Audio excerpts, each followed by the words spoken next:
نحمده ونصلي على رسوله الکریم اما بعد بسم اللہ الرحمن الرحیم السلام علیکم ورحمۃ اللہ وبرکاتہ۔ 3 لوگوں کی قربانی قبول نہیں ہوتی۔ محترم ناظرین، عید قربان پر قربانی کرنے کے فضائل، برکات اور ثواب سے ہم مسلمان بخوبی واقف ہیں۔ قربانی کرنے کے حوالے سے حضرت عائشہ رضی اللہ عنہا سے روایت ہے کہ نبی کریم صلی اللہ علیہ وآلہ وسلم نے فرمایا، قربانی کے دن آدم کا بیٹا کوئی ایسا عمل نہیں کرتا جو اللہ کو خون بہانے یعنی جانور کی قربانی کرنے سے زیادہ محبوب ہو۔ وہ جانور قیامت کے دن اپنے سینگوں، کھروں اور بالوں سمیت آئے گا اور نیکی کے پلڑے میں رکھا جائے گا۔ قربانی کے جانور کا خون زمین پر گرنے سے پہلے اللہ کی بارگاہ میں شرف قبولیت حاصل کر لیتا ہے، اس لیے خوش دلی سے قربانی کیا کرو۔ صحابہ کرام نے مزید پوچھا، یا رسول اللہ صلی اللہ علیہ وآلہ وسلم، اس پر ہمیں ثواب کتنا ملے گا؟ اس پر ہمیں نیکیاں کتنی ملیں گی؟ آپ صلی اللہ علیہ وآلہ وسلم نے فرمایا کہ جانور کے ہر ایک بال کے برابر تم کو ایک ایک نیکی ملے گی۔ قربانی کے لیے تمہارا جتنا بڑا جانور ہوگا، جتنے بڑے جانور کے اوپر جتنے بال ہوں گے، ہر ایک بال کے برابر تمہیں ایک ایک نیکی کا ثواب ملے گا۔ نبی کریم صلی اللہ علیہ وآلہ وسلم نے اپنی پیاری بیٹی حضرت فاطمہ زہرا رضی اللہ عنہا کو فرمایا کہ بیٹی فاطمہ اٹھو، قربانی کے جانور کے پاس رہو۔ آپ کے نام کا جو جانور اللہ کی بارگاہ میں قربان ہونے جا رہا ہے، اپنے گھر میں اس جانور کے بالکل قریب رہو۔ یہ سن کر حضرت فاطمہ رضی اللہ عنہا نے وجہ پوچھی کہ ابا حضور، اس میں کیا حکمت چھپی ہے کہ میں جانور کے کیوں پاس رہوں، بالکل قریب کیوں رہوں؟ آپ صلی اللہ علیہ وآلہ وسلم نے فرمایا، بیٹی فاطمہ، وہ اس لیے کہ اس جانور کے خون کا پہلا قطرہ زمین پر گرتے ہی اللہ جل شانہ تمہارے پچھلے تمام گناہوں کو معاف فرما دے گا۔ حضرت سیدنا امام جعفر صادق رضی اللہ عنہ لوگوں کو درس قرآن اور قربانی کی فضیلت اور قربانی کے مسائل کے حوالے سے واضح نصیحت فرما رہے تھے۔ اتنے میں آپ نے فرمایا، لوگوں، ہر ایک شخص کی قربانی قبول ہو جاتی ہے سوائے ان 3 لوگوں کے۔ اتنے میں آپ نے فرمایا، لوگوں، ہر ایک شخص کی قربانی قبول ہو جاتی ہے، چاہے وہ گنہگار ہو، بدکار ہو یا سیاہ کار ہو، اللہ تعالیٰ اس کی قربانی بھی قبول فرما لیتے ہیں۔ دنیا میں 3 بدقسمت لوگ ایسے ہیں جن کی نہ تو قربانی قبول ہوتی ہے، نہ حج قبول ہوتا ہے اور نہ ہی کوئی نماز قبول ہوتی ہے۔ لوگوں نے پوچھا، حضرت وہ بدقسمت 3 لوگ کون کون سے ہیں جن کی قربانی قبول نہیں؟ فرمایا، نمبر 1، شرک کرنے والا۔ شرک کرنے والے کا کوئی بھی عمل قبول نہیں ہوتا، نہ نماز قبول ہوتی ہے، نہ حج قبول ہوتا ہے، نہ ہی قربانی قبول ہوتی ہے۔ شرک کیا ہے؟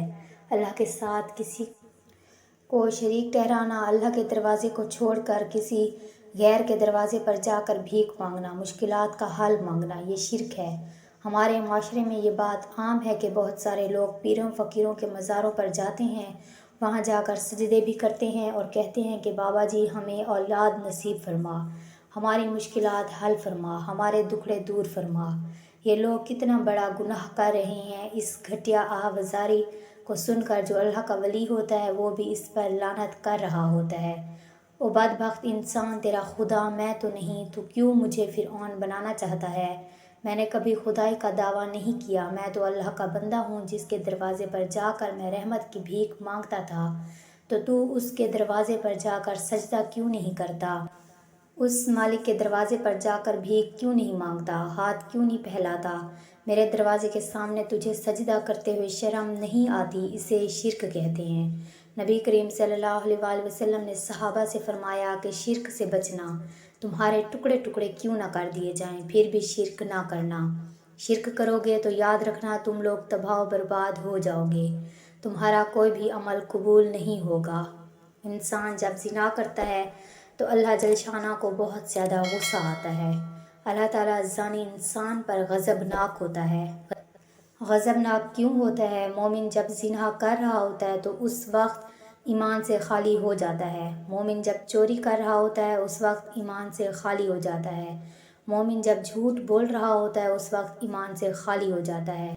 اگر ایمان ہو بھی صحیح تو کس کھاتے کا ہے؟ ایمان جو تمہیں گناہوں سے نہیں روک سکتا۔ اللہ جل شانہ بے نمازیوں، چوری اور دیگر گناہوں پر غضبناک ہوتا ہے، لیکن اتنا زیادہ نہیں ہوتا۔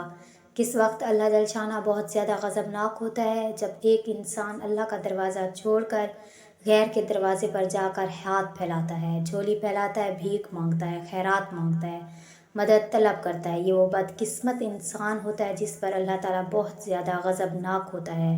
پوچھا گیا، حضرت دوسرے لوگ کون سے ہیں جن کی قربانی قبول نہیں ہوتی؟ فرمایا، دوسرے لوگ وہ ہیں جو حرام کے پیسوں سے قربانی کا جانور خرید کر اللہ کی راہ میں قربان کرنے والے ہوتے ہیں۔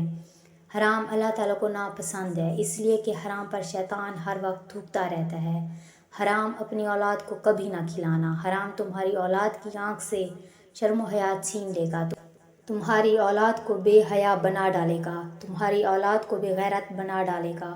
پوچھا گیا، حضرت تیسرے بدبخت لوگ کون سے ہیں جن کی قربانی قبول نہیں ہوتی؟ فرمایا، وہ ہیں سود کا کاروبار کرنے والے، سود کا بزنس کرنے والے لوگ جو مجبور کو کم پیسے دے کر زیادہ وصول کرتے ہیں۔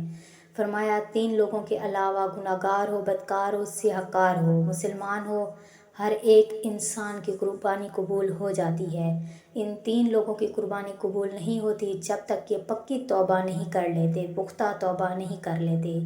اصل میں قربانی کی حقیقت تو یہ ہے کہ بندہ خود اپنی جان کو اللہ کے سامنے پیش کر رہا ہوتا ہے، اپنی جان کی قربانی پیش کر رہا ہوتا ہے۔ اللہ جل شانہ کو یہ گوارا ہرگز نہ ہوا تو اللہ جل شانہ نے فرمایا، لوگو تم جانور ذبح کرو، تم ہمارے نام پر جانور ذبح کرو، ہم یہی سمجھیں گے کہ تم نے خود کو ہمارے نام پر قربان کر دیا۔ محترم ناظرین، ویڈیو پسند آئی ہو تو لائک ضرور کریں اور چینل کو سبسکرائب ضرور کریں اور بیل آئیکن کو ضرور پریس کریں تاکہ ہماری روز آنے والی ویڈیوز آپ کو ملتی رہیں۔ جزاک اللہ۔